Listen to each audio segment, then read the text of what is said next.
Hi, my name is Madeline Konswa, and I'm going to be telling the story of Ali Baba and the 40 Thieves, and the story is retold by Andrew Lang. So, this story is about a guy named Ali Baba, and he has a brother named Qasim.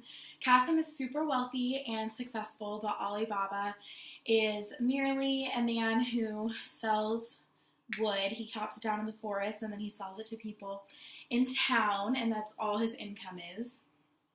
And he wants to be super wealthy, and his wife wants that too. And they have many children that they need to feed.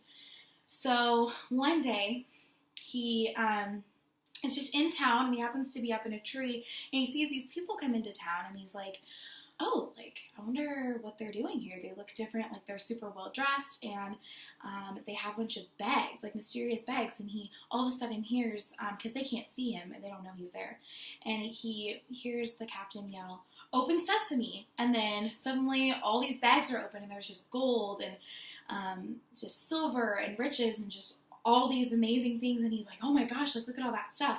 So he's like, oh my gosh, immediately, I have to get my hands on that. That's the only way I'll become rich. And so then he watches them go away, and they packed up their bags, and so he stole a couple of bags from them. And then he just walks away. He goes home, and he's like, look, he's like, okay, he says to his wife, I have all this stuff, but you have to keep this a secret. This is a secret. You can't tell anyone. And she's like, okay, as long as we're rich. And then he goes home, and he shows his kids, and they're all super excited. And then his brother is like, oh my gosh, how did he become so rich all of a sudden? It's this super weird, big question mark. And then he just follows these, the captain and all of his team. He follows them into the woods, his brother Qasim. And he sees that they're in this cave. And so he tries to get in the cave, and they see him, and immediately they're like, he can't know our secret, that we have all these riches. So they kill him, and they chop his body up into 4 parts, and then he's gone.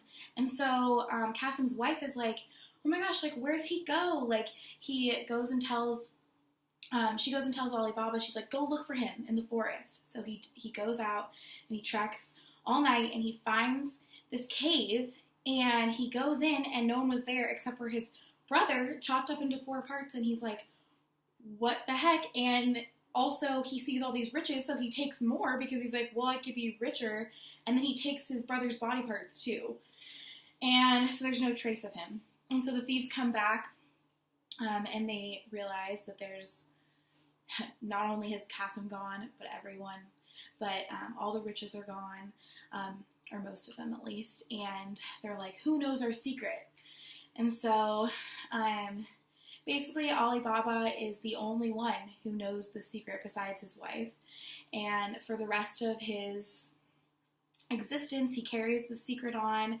And one day, years later, he goes back to this cave, and he's like, oh, I'll just see, if anyone's there, and if no one's there, then I guess I'll just steal more, but I doubt there's anything there. He gets in the cave, and there's actually a bunch more bags of gold. So he takes all those, and not only is he the richest man in his town, but he is the only one who knows the secret.